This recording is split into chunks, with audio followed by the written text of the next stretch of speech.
So this week I'm scrutinising Doom 3, the BFG Edition. The BFG apparently stands for Big F***ing Gun, but what it should really stand for is ball ache, frustration and grief. The Steam Edition is riddled with OpenGL problems, and owners of an Nvidia card, or indeed any video card, shouldn't buy this unless they're happy to trawl through the support forums and tinker with config files for a couple of years. Once you get past the initial booting errors, the game is exactly what you'd expect. It's Doom 3 plus the expansion pack and all of the classics that came before it. So is the new version any more visually exciting?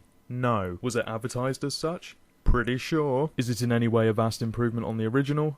No, and that's the point. Doom 3 was a great game. It was atmospheric, and the jack-in-the-box horror moments felt random enough, and in some places it was genuinely startling. Of course, some effort could have been put into the sprint button, as it doesn't make your character sprint so much as glide in an awkward excuse me, not a fan of death sort of way that does cheapen the overall air of tension, which was often derived from the abundant lack of player characterization, i.e. that you were one man on a space station gunning down various breeds of what the with nothing but the clothes on your back and a pair of balls the size of biceps that are off orbiting some distant moon to help you achieve your goals, and overall that just leaves dedicated players feeling a little bit disappointed. Also, whoever made the decision to characterise the protagonist as a personality-deprived, silently muscular arsehandle needs to be fired. Silent protagonists are great in games like Ocarina of Time, where the use of such a device invites player involvement, particularly on an emotional or moral level. But in Doom 3 it has the opposite effect. It leaves you so alone in space with nothing but genetic deformities to look at, to the point where you almost don't want to play the game and steer the protagonist to safety anymore. Instead, you just want to say, good luck with that, I'm off to play something else, and if you're still alive in a few months, maybe I'll give this another go. I also detest the decision to have all of your allies die piss-takingly close to you after you've just spent an hour trying to reach the promised support, only to find a room full of blood and a boss waiting for you.